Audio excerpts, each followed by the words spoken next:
자, 이번 시간에는 이제 5, 6월 영교론 영어학 문풀 강의 이제 5, 6월 첫 교시가 되겠습니다. 첫 교시에는 간단한 이제 오리엔테이션을 좀 하고요. 그다음에 영교론 1회차 문제 풀이에 들어가겠는데, 영교론 영어학도 이제 그 일반 영어 문학과 마찬가지로 좀 더 이제 레벨을 높이고 문제 분량도, 문제 지문의 분량도, 딱 오늘 첫 주 보시면 알지만 3, 4월이나 1, 2월부터 들으셨던 분은 이제 문제 지문의 분량도 좀 늘리고, 그래서 점점 더 실전형 문제로 양적인 면에서나 난이도 면에서나 점점 더 접근해가는, 그러한 개념으로 됩니다.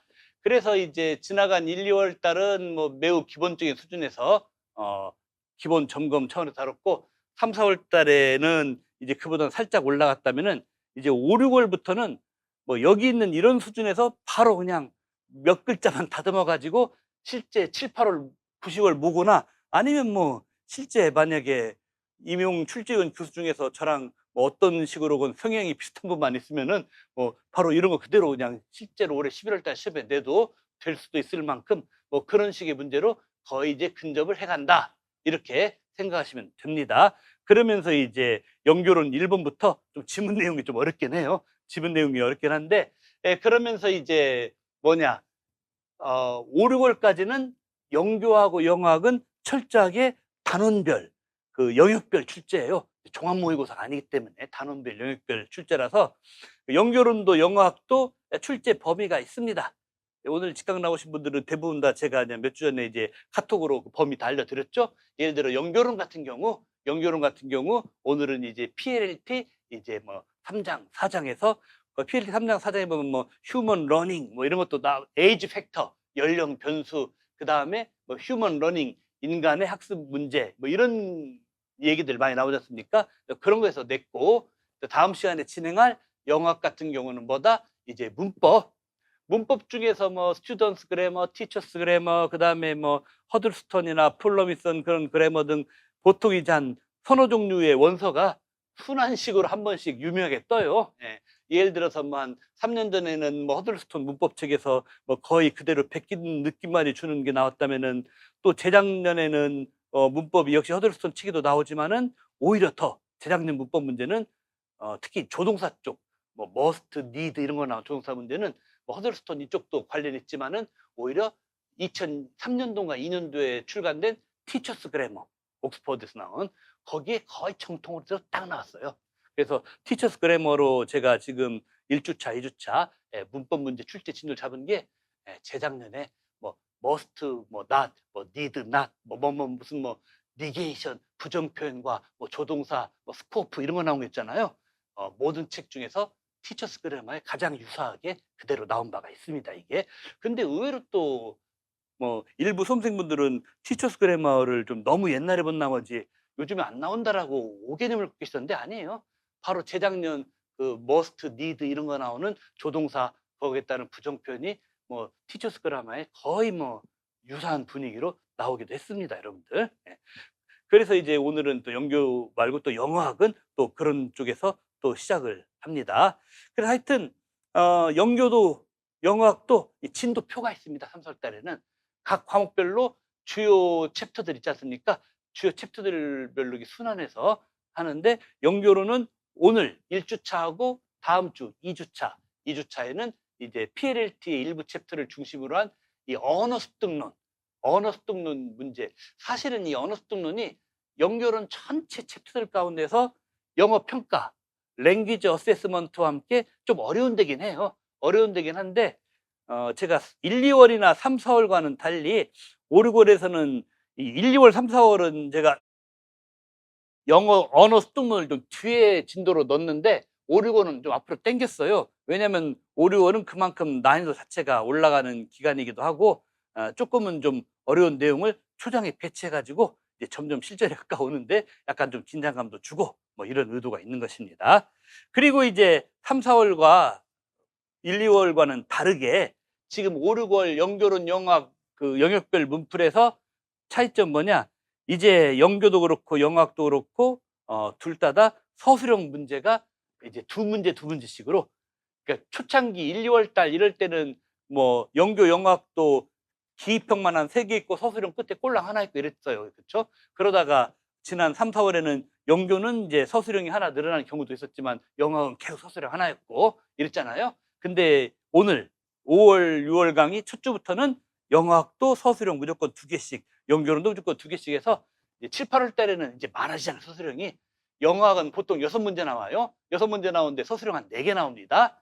연결어는 9개, 10개 나와요. 9개, 10개 나오는데 서술형이 한 7개는 기본으로 깔려요. 연결어는 7개는 깔리니까 이제 7, 8월 가서 서술형 많이 쓰는 연습을 조금씩 이제 하게 하는, 하여튼 인력 문학과 함께 연교 영어학도 문풀을 1, 2, 3, 4, 5, 6 하면서 점점 양적인 면이나 문제 포맷이나 난이도에서 좀 올려가는 이런 개념으로 지금 우리가 나가고 있다.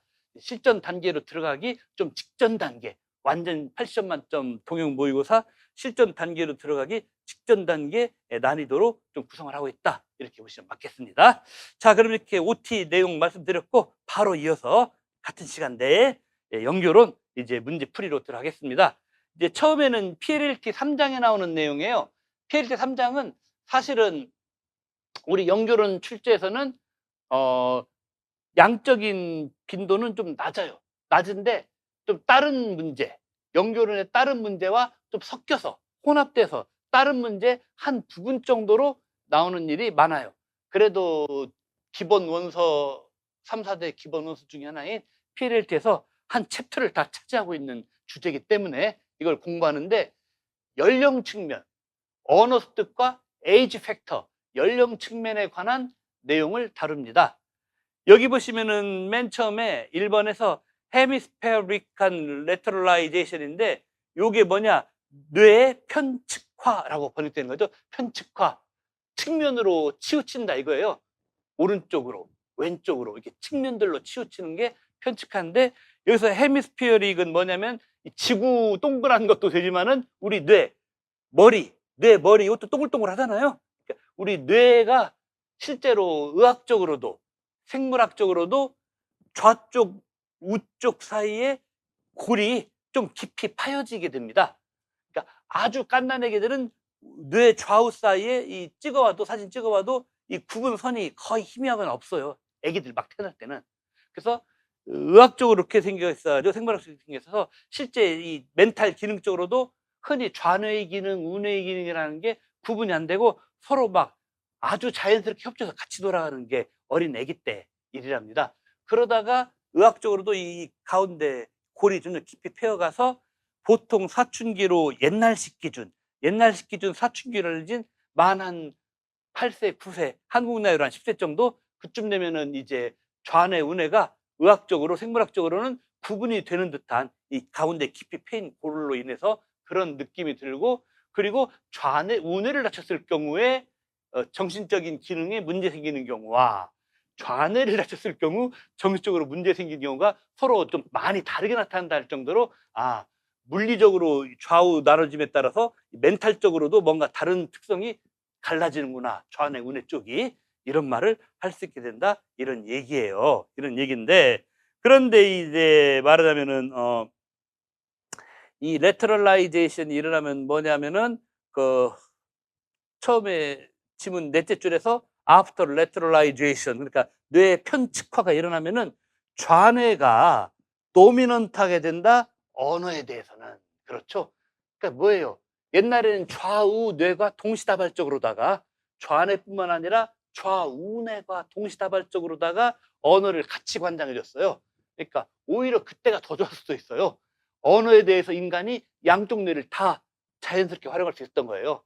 물론 나이가 어려서 아직 수준이 낮아서 그렇지, 양쪽 뇌는 다 쓸 수 있어요. 근데 나이를 좀에 먹고 한 8살, 9살쯤에 먹고 수준이 올라가니까 이제 이렇게 골이 생기고 갈라져서 왼쪽으로 많이 이관이 돼버렸다. 이제는 반쪽. 그러니까 참 인간의 모순이고 슬픈 일이죠. 양쪽을 탔을 때는 아직 어리고 수준이 낮고 나이 좀 먹고 수준 좀 올려볼까 싶었더니 한쪽으로만 하고 이쪽은 잘 안 되고, 좀 이런 게 있어 버린다, 이런 얘기입니다. 그러면서 이제 뭡니까, 그 루즈 플렉서블 서포트 말하면은 라이트 헤미스피어에서는, 오른쪽 뇌에서는 그 융통성 있는 도움, 유연한 도움 같은 것을 이제 lose 잃어버린다. 한마디로 뇌의 편측화가 이루어지면은 오른쪽 뇌에서 언어를 플렉서블하게 빨아들일 수 있는 도움 주는 게 많이 막혀버리고 없어져 버린다. 이런 얘기입니다. 그러면서 뭐다? 예, 요겁니다. 이게 바로 자연스러운 언어 습득은 더욱 힘들어진다. 뇌 편측화가 이루어지면 하는데, 그러니까 여기서 뇌 편측화도 주요 키워드가 돼요, 여러분들. 뇌 편측화도 이제 주요 키워드가 되긴 되는데, 이제 말하면 이것은 더 큰 범위에서 보면은 어떠한 이론의 한 부분이냐? 바로 그 다음 단락에 나오는, 그 다음 단락 끄트머리 게 보이죠? 크리티컬 피리어드 티어리, 결정적 시기 가설이라고 하는 것의 한 부분적인 이론이 뇌 측면 편측화 이론이다. 결정적 시기 가설이라는 게 제가 해설지에 써놨습니다. 결정적 시기 가설이라는 게 뭐냐? 이 인간에게 있어서 자기적인, 즉 억지로 일부러 하는 거죠. 일부러 하는 노력이 없더라도 어떤 지식이나 기술을 별 어려움 없이 자연스럽게 습득할 수 있는 요 시기가 결정적 시기라는 거예요. 예. 근데 각 기술마다 결정적 시기가 좀 달라요. 근데 이제 흔히 이제 언어는 뭐다? 뇌의 편측화가 이루어지기 전까지가를 결정적 시기라고. 그러니까 이 한 8살, 9살 되기 전에 뭔 언어든지 언어를 습득해야 억지로 힘들게 바둥바둥 안 해도 언어가 들어온다. 이 소리가 되는 겁니다. 그래서 이러한 시기를 결정적 시기, 뇌의 편측화가 이루어지면은 결정적 시기가 지나버린 것, 뭐 이런 식으로 우리가 얘기할 수가 있겠습니다, 여러분들. 예. 자, 그래서 이것은 다 뇌의 편측화는 아주 주요한 생물학적인 차원에서 주요한 이그젬플이 되고 궁극적으로 말하고자 하는 이론을 그래 흐름을 잘 보시기 중요합니다. 궁극적으로 말하고자 하는 것은 크리티컬 피리어드 이론, 결정적 시기 가설이다라고 합니다. 그리고 이 결정적 시기라는 얘기는 밑에 1번, 2번 스토블이라는 학자 얘기 나오는 스코블 학자 얘기 나오는데 1번, 2번 얘기 나올 때 그 2번 얘기 끄트머리도 나오고 그 밑에도 보면은 크리티컬 피리어드가 한 번 더 언급이 되는 뭐 그런 게 있습니다. 그래 놓고 이제 그 마지막 언급되는 게 이제 빈칸으로 처리해서 언급되는 거잖아요. 예, 빈칸으로 처리돼 가지고. 자, 그런데 이제 빈칸이 나오는 문장이 뭐냐? 딱 이 결론 문장이죠. 따라서 초기에 애들들 인생 초기입니다. 아직 10살 되기 전에 한 7, 8, 9살 초기에 뇌 편측화는 이제 좌뇌 쪽의 지배력을 강화시킨다. 그래서 이제 말하면 뇌는 좀 더 이제 말하자면은 그 적응할 수 있는 능력을 이제 많이 더 보유한다. 언어 학습에 대해서 어린이들 시절을 넘어서. 그러면서 비록 뭐뭐이지만 비록 빈칸 땡땡이 요노마가 더 엄격한 제약을 가하지만 뭐에 제약을 가해요? 이 발음 같은 초기 언어 능력에 대해서라고 되어 있습니다. 그러니까 이제 말하자면은 그 언어 능력에 대해서 제약을 가하는 거, 이것은 뭐냐? 여기서 이제 잘못하면은 이제 그 뭡니까? 헤미스피어릭 레터라이제이션이라고 쓰고도 싶은데, 근데 이런 게 있어요. 이 전공 용어는 일령도 그렇고 이 영교도 그렇고 일령도 그렇고 영교도 그렇고 이제 뭡니까? 국룰이 뭐냐면은 이 빈칸이 있는 문장에 이미 반복되어 있는 단어를 빈칸의 답으로 또 쓰는 건 거의 금기시되어 있는데, 이 참 마지막 단락이 고약스러운 게 뭐냐? 이 단락 전체가 한 문장입니다. 여러분들 전체가 한 문장이에요. 전체가 한 문장이고 전체가 한 문장인 여기서 그 헤미스포릭 레터럴라이제이션의 레터럴라이제이션이 이미 나타나 있어 버려요. 그리고 또 뭡니까? 레프트 헤미스피어란 말도 또 이미 나타나 있어 버려요. 그렇기 때문에 이렇게 좀 너무 무지막지하게 전체가 한 단락, 전체가 한 문장이라 좀 무지막지한 감은 있습니다만은 막술적인 표현들은 뭐 이런 정도 길이는 또 가능하니까, 예, 비록 말로는 될 수도 있어요. 말로는 뇌의 편측화, 좌뇌 편측화, 말로는 가능할 수 있지만은 한 단락일망정 또 한 문장도 되니까 같은 문장 내에 나타난 단어는 도로 그대로 가져와서 답으로 쓰시는 것은 피해가는 게 이제 국룰이다라고 거의 그렇게 보시면 좋겠습니다. 그리고 이제 해설일지에 쓰는 것처럼 또 이 내용상의 비중을 따져보면은 전반부에 많이 나왔던 게 뇌의 편측화, 이제 중후반부에 많이 나오는 게 결정적 시기 가설인데, 여기서 내 편측하는 이제 이그젠플이고 좀 더 보편적이고 좀 더 일반화된, 이 모든 이 빈칸 문제 답은 적당하게 일반화된 거잖아요. 좀 더 일반화가 적당하게 된 것은 이 크리티컬 피리어드라고 볼 수도 있다, 이런 얘기가 되겠네요. 예. 그래서 이런 걸로 이제 답을 쓰시면 되겠습니다. 자, 이제 그 다음 이제 2번으로 바로 가볼게요. 2번으로 가보시면은, 무엇입니까? 이것도 이제 PLT 3장, 오히려 결정적 시기 가설 나오기 전에 더 앞에 있는 내용이긴 해요. 네, 인간의 학습과 관련한 여러 잡다한 이론들을 다루고 있는데, 뭐 모방을 통해서 학습을 하는 거냐, 지식을 뭐 스스로 만들어내냐, 어쩌냐 저쩌냐 하면서, 이게 사실은 그 재작년 기출문제 답 중에서 이 기입형 답으로 셀리언스, 재작년이죠. 현저성, 셀리언스 뭐 이런 것들이 아마 재작년 기입형 답으로 한번 나온 건데, 요게 평소에는 출제 많이 안 되던 PLT 3장에 나와요. PLT 3장에 나오는 오늘 우리 진도를, 그래서 오늘 진도를 하나 뽑은 겁니다. 이 셀리언스가 나오는 3장에 이 대목 바로 앞인가 뒤인가, 셀리언스가 나오는 뒤인가 앞인가 그 대목에 있는 두 덩어리를 가지고 제가 오늘 문제를 만들어냈습니다. 그러니까 지대로 기출을 돌리는 것은, 재작년에 인풋에 대한 노출뿐만 아니라 셀리언스 중에다 해서 셀리언스 이것만 외우면은 기출을 돌리는 게 아니다라고 저는 늘 주장을 합니다. 기출에 뭐 하나 키워드가 나왔다 그러면 이런 키워드가 지시된 중요 참고 서적들, 주요 원서들에서 그 앞뒤 대목도, 그 앞뒤 대목에는, 앞에 맥락에는 무슨 개념이 들어있고, 이런 답이 나온 또 이어지는 대목에는 무슨 개념들이 또 있고, 이 앞뒤를 같이 공부해 주시는 게 지대로 된 이제 기출 공부이기도 하다. 뭐 이런 걸 한 번 더 상기해 보고자 재작년 기출에 나왔던 요노마가 답으로 나왔던 그 근처 대목에서 한번 문제를 뽑았어요. 근데 PLT 이 대목 때문에서는 인간의 그 학습, 또 언어 학습에 대해서 흔히 퍼져 있는 오해들이 있죠. 무조건 무대뽀로 외우면 끝난다, 뭐 이런 식으로.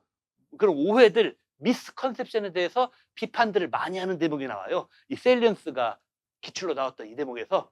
그 중에서 이제 티처 A가 비판하는 거, 티처 B가 비판하는 것을 이제 말하자면 한마디로 요약하는 거예요. 티처 A가 말하는 것은 무조건 모방해라. 미미커리. 무조건 모방하는 거. 모방하고 반복해서 또 모방하다 보면은 말이 는다. 언어가 습득되어진다. 애기들 봐라.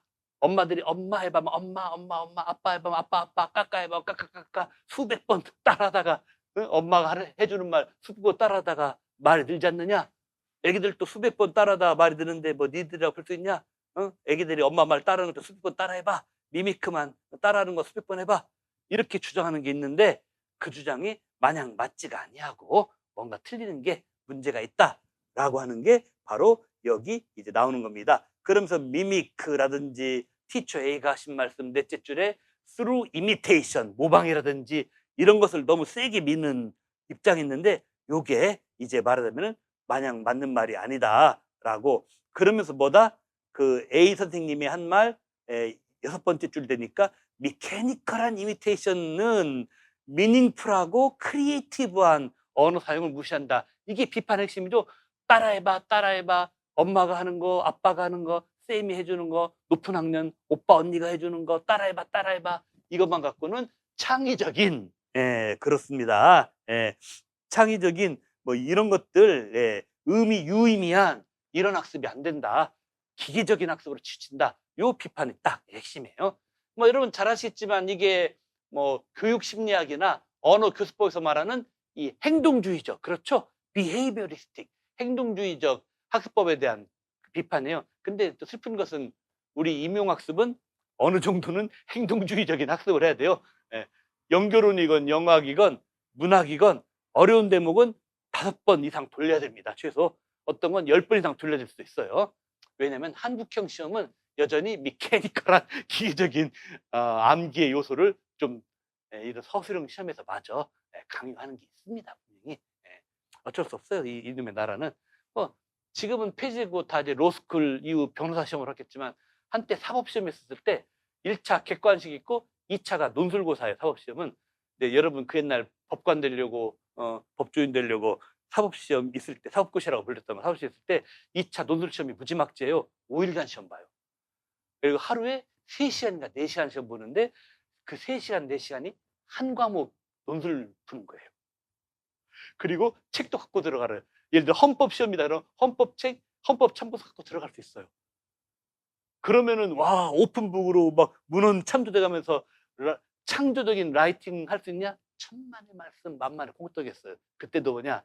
뭐 형사법이 형사법, 뭐 물권법이 물권법, 민법이 민법, 가족법이 가족법, 각 법의 주요 참고서, 유명한 대목, 싸그리 암기. 그리고 각 법에 따른 그 판례를, 전국 여러 법원의 유명 판례들 있잖아요. 유명 판례들 싸그리 암기하기. 그래서 그 3시간, 4시간도 부족하대요. 왜? 그 많은, 아무리 오픈북 시험이라도 사법시험 2차 논술시험이 그 많은 판례를 다 들고 못 들어가요.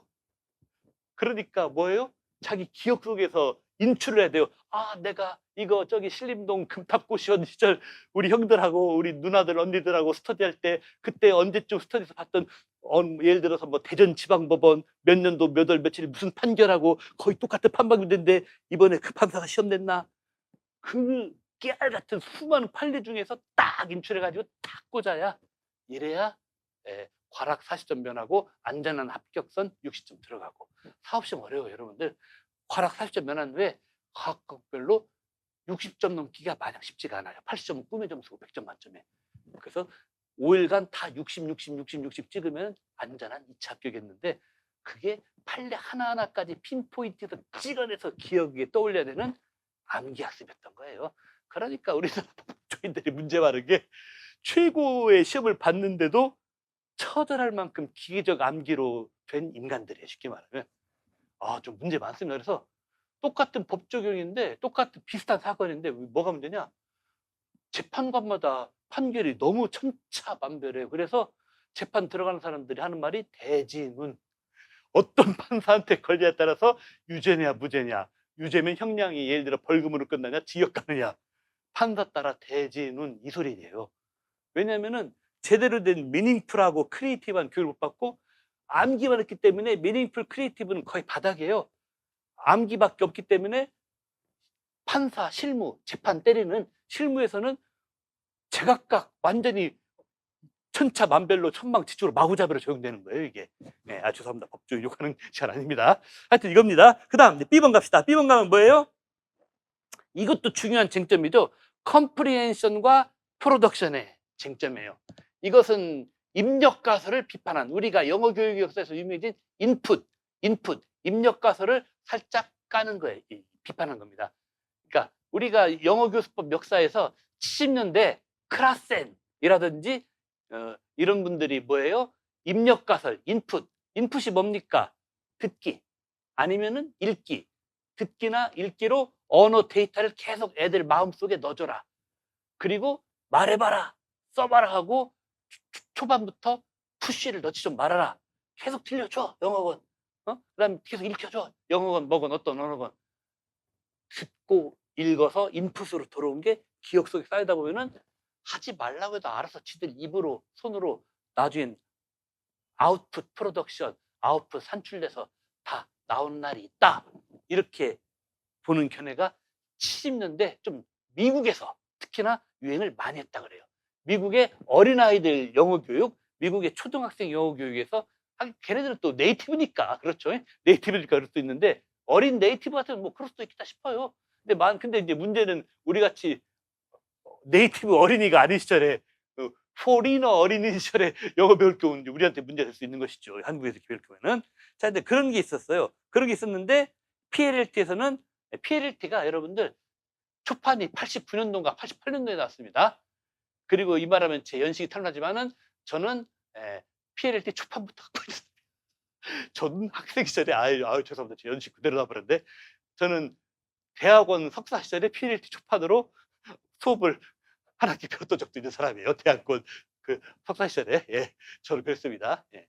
아이고, 저는 영문과로 대학원 나왔지만은 또 영어 저희 과에서는 영교 교수님이 또 3분이나 계셔가지고 그 중에 한 분께서 PLLT 초창기판으로 저희 한 과목을 해주셨는데 와, 그때는 뭐 인쇄 상태, 편집 상태 완전히 구린 마치 7, 80년대 북한 편집을 같이 구질구질한 이것도 외국책이 왜 이렇게 구려 싶은 그런 PLT 원판 가지고 제가 배웠었는데 그 당시에도 이런 내용이 있었어요, 이미.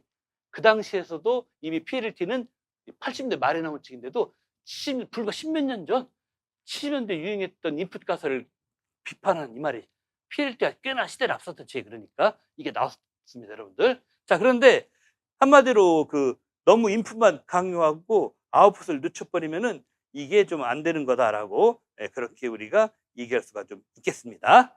자, 그런데 이제 오히려 이제 말하자면은 B번 지문 뒤에 보시면은 스피크를 비롯해 가지고 아웃풋도 프로덕션 많이 산출하게 만들어라. 그래야 그게 나중엔 뭐한테 도움된다? 뭡니까? 컴프리hen션, 인풋을 컴프리hen션 하는 데 도움된다. 그러니까 이런 거예요. 말은 계속 안 하고 영어 리스닝만 하고 있어요. 그러면 애가 착각에 빠져요.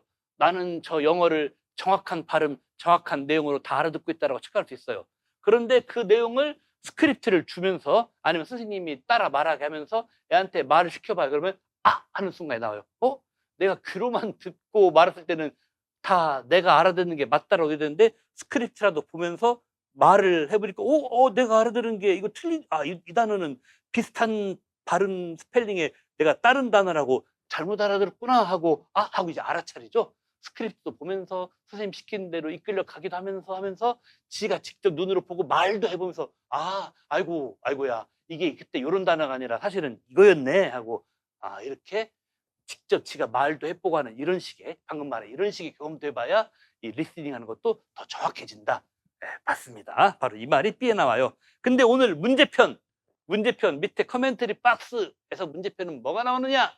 이제 빈칸 블라블라 하는데 여기서는 이제 오늘 여기 이 문제도 아까 1형 문학 일부 문제처럼 커멘터리 박스의 내용을 번역을 좀 해드렸어요. 커멘터리 박스 내용이 좀 길고 난삽해서 했는데 여기 보시면은 어린이들의 L1 습득은 일반적으로 모방, 이해 중점. 모방은 티처 A가 비판하는 거고 그다음에 이해는 그것만 너무하는 건 티처 B가 비판하는 거죠. 하지만 두 교사는 L2 학습자의 경우에는 이러한 방식이 된다고 동의하지 않는다. 그다음 대신 두 교사는 L2 학습자는 L2 학습에서 그다음에 빈칸 땡땡이가 도움되고 그다음에 프로덕션을 통한 이게 도움된다, 향상시킬 수 있다라는데, 그러니까 빈칸이 나왔을 때 빈칸 뒷부분 and that production, 여기는 이제 빈칸 다음에 and that 다음에는 이제 teacher 2에 대한 거고, 그렇죠, 우리가 문맥상 and that 빈칸 나오고 and that 나오고 그 다음에는 teacher 2와 관련된 이 말이고, 빈칸 앞에 있는 빈칸 부분은 이제 여기서 이 코멘터리 박스가 티처 1, 2를 동시다발적으로 다뤄주고 있으니까 and that 다음에는 티처 2에 관한 말 블라블라 프로덕션 중요하죠 나왔는데 앞에는 티처 1에 관한 거예요. 그러면서 explicit라고 하는 말이 나름 힌트가 됩니다. explicit란 말이 힌트가 되는데 뭐가 힌트가 되느냐, 티처 A가 한 말을 제가 해설지에다가도 인용해 놨죠. 이게 이제 영교 문제 푸는데 첫 요령, 영교 기평 문제 푸는데 첫 요령 중 하나가 1형하고 거의 비슷한 요령이에요. 커멘터리 박스에서는 A라는 표현으로 나온 것이 저 위에 원문, 본문에서는 A랑 비슷한 다른 단어로 리프레이즈, 패러프레이즈 된 단어로 나온다. 요걸 서로 매치시켜 하는 거예요. 이건 1형에서도 이런 빈칸 문제 푸는데 기본 해법이지만 실제 바로 작년에도, 재작년에도, 그전에도 이미 여러 문제에서 이 빈칸 문제뿐만 아니라 서술에서 쓰는데 들어가는 말을 맞추는, 거기서도 서술에서 쓰는 거 거기에 들어갈 내용과 관해서도 이쪽에서는 이렇게 말했는데 거의 비슷한 표현으로 저쪽에서는 리프레이즈, 패러프레이즈로 이렇게 말했다. 그 두 개를 링킹해서 답내는 거. 이게 영교에서도 오히려 어쩌면 1형보다도 영교에서 더 많이 쓰이는 문제 풀이 해법입니다. 그러니까 밑에 커멘터리 박스에서 explicit한 뭐뭐다 라고 돼 있는 게 제가 인용하는 본문에서는 conscious한 스트래티지다 이런 식으로 conscious한, 그러니까 conscious하다, deliberate하다 또는 explicit하다. 특히 영교론 맥락에서는 요놈아들이 conscious하다, explicit하다가 영교론 문헌에서는 많은 경우 실질적인 동요로 써요. 특히 이제 오늘은 이제 문법 교육에만 중점 맞춘 지문하지만 나중에 가보면 특히 teaching grammar나 vocabulary, 문법 어휘 교육 분야에서 특히나 이 말은 더더욱 그렇습니다. 네, 그래서 이거 굉장히 중요한 문제입니다. 일령뿐만 아니라 영국에서도 여기는 이런 말로 썼는데 저기는 비슷한 말, 이런 말. 그럼 두 개가 서로 통하는 대목이에요. 서로 통하는 대목이고 답을 끌어올 대목입니다. 그러면서 명시적 책략들. 그러면서 여러분들 이걸 하셔야 돼요. 또 뭐라 해야 되냐면 스트래티지라고 하는 것을 너무 뭡니까? 그 거창하게 너무 이론적으로만 생각하세요. 뭐 커그니티브 스트래티지, 메타 커그니티브 스트래티지, 소셜 스트래티지, 어펙티브 스트래티지. 불과 한 2, 3년 전에 최근 연도에 다 지출 나온 거죠.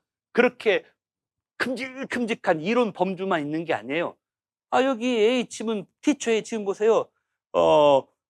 컨셔스한 스트래티지 해놓고 인클루딩, 예를 들어란 말이죠. 문법에 대해서 깨닫는 거, 분석적인 사고를 하는 거, 소통적인 연습을 하는 거, 조금은 더 구체적인 이런 걸로 나왔죠. 예, 이런 것들도 다 스트래티지입니다. 뭐 메타 커그니티브 이 말이 꼭 안 들어가더라도 어쩌면 뭐 그런 것들의 세부 예들일 수 있잖아요. 이런 세부 예들로만 나와도 뭐다?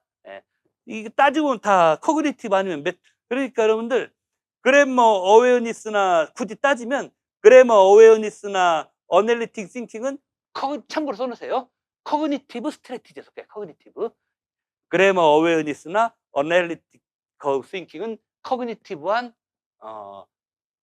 책략에 속하고, 커뮤니케이션 하는 것은 소셜과 어펙티브, 소셜 및 어펙티브 하는데 속하는 거고, 결국 이런 식으로 다 방금 말한 메타, 커그니티브, 소시오 다 들어는 갑니다. 다 들어는 가는데 다만 그런 용어만 안 썼다 뿐이에요. 용어만 안 썼다. 메타니, 코그니티브니, 소셜이니 이런 용어만 안 쓰였어요. 용어만 안 쓰고 세부 예들로만 늘어났죠. 세부 예들로만 늘어났어도 뭐다? 스트래티지라고 또 알아차릴 수 있는 그런 안목도 있어야 된다.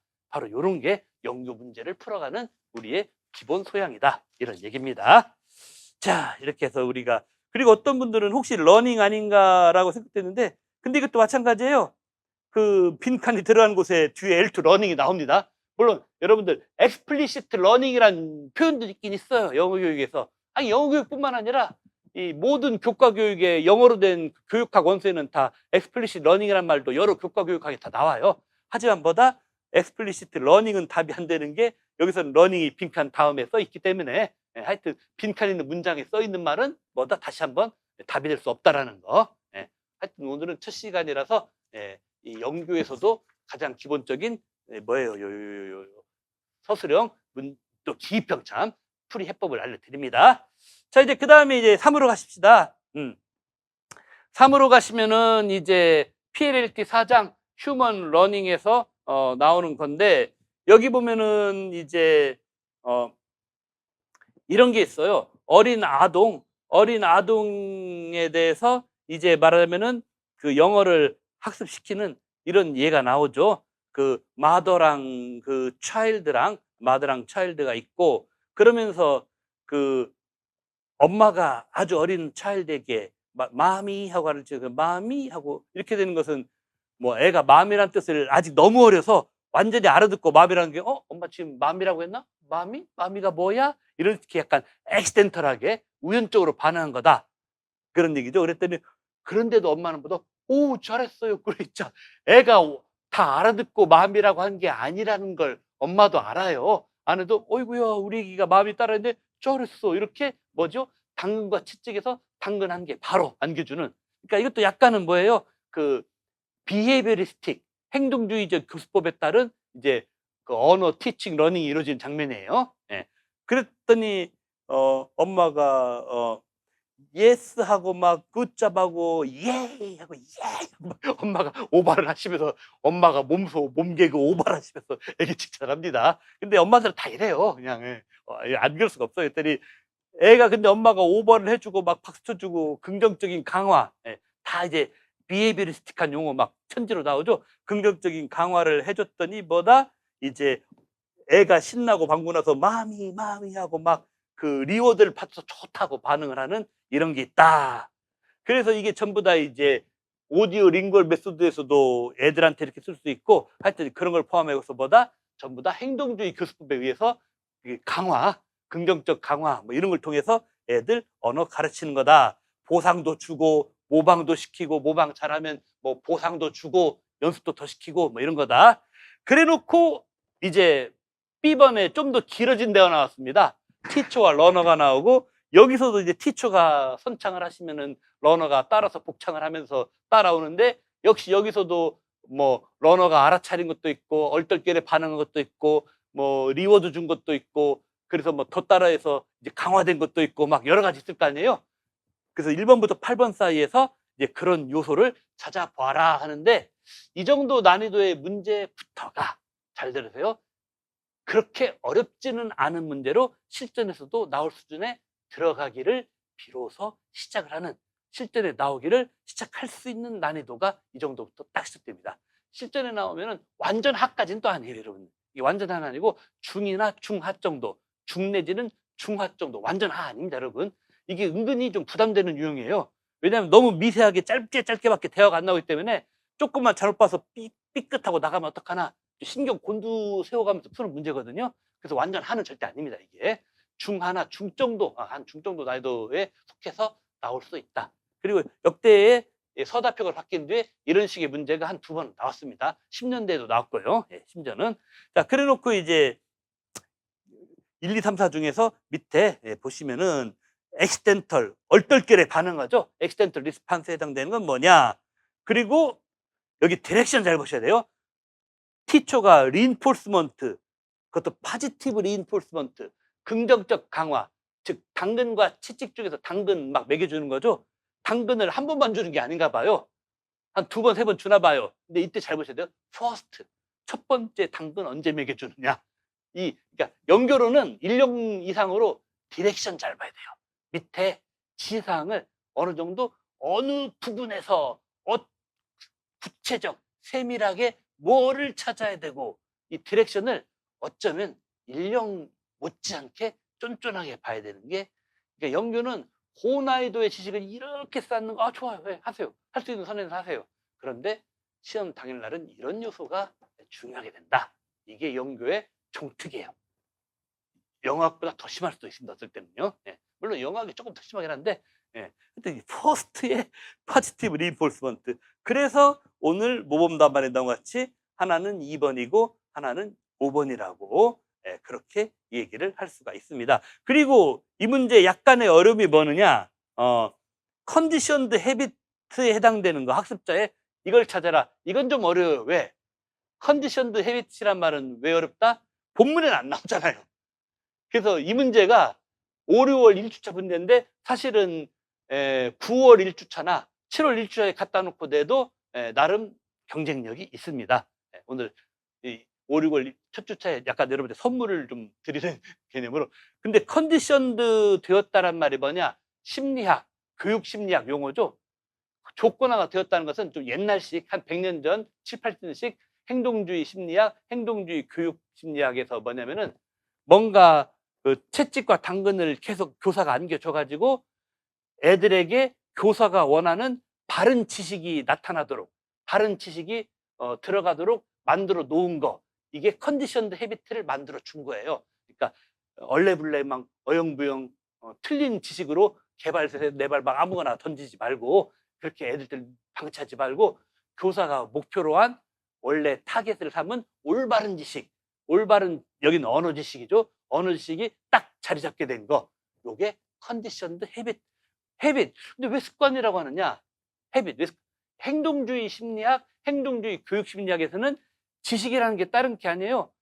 지식이라는 명목으로 이 뇌세포 속에, 기억 속에 올바른 습관이 각인된 거. 지식이라는 명목으로 이 기억 속에 올바른 습관이 각인된 게 그게 지식이에요. 그렇기 때문에 컨디션드 헤빗이라면 처음에 내가 엄벙덤벙 좀 약간 어설프고 때로는 틀리기도 하는 것이었다가 좀 이렇게 모방하고 따라하고 당근 채찍 오락가락하고 이 과정 싹 다 거치면서 올바른 지식이 처음에 딱 자리 잡게 된 거. 이게 컨디션드 헤빗이다. 그래서 이제 말하자면은 그 8번이에요. 말하면은 딱 자리 잡은 티가 어디 나느냐 했더니 8번에 그랬자. 그래서 say it again. 다시 말해봐. 이게 바로 이제 반복을 최종시키는 거죠. 했더니 애플, 애플, 애플. 사실은 애플이라고 정확하게 말한 게 6에도 한번 나오긴 해요. 근데 컨디션도 됐다는 게 뭐죠? 습관으로 자리를 잡았음을. 그렇죠? 습관화가, 이 헤비트화가 되었음을 보여줘야 되는 거죠. 그래서 올바른 지식인데, 말하면 6번은 아직은 의심하는 거예요, 여러분들. 6번도 답이라고 생각할 수 있는데 6번은 살짝 의심받아요. 왜? 애플을 처음으로만 말했는데, 처음으로만 말한 것은 어떤 의심을 받느냐?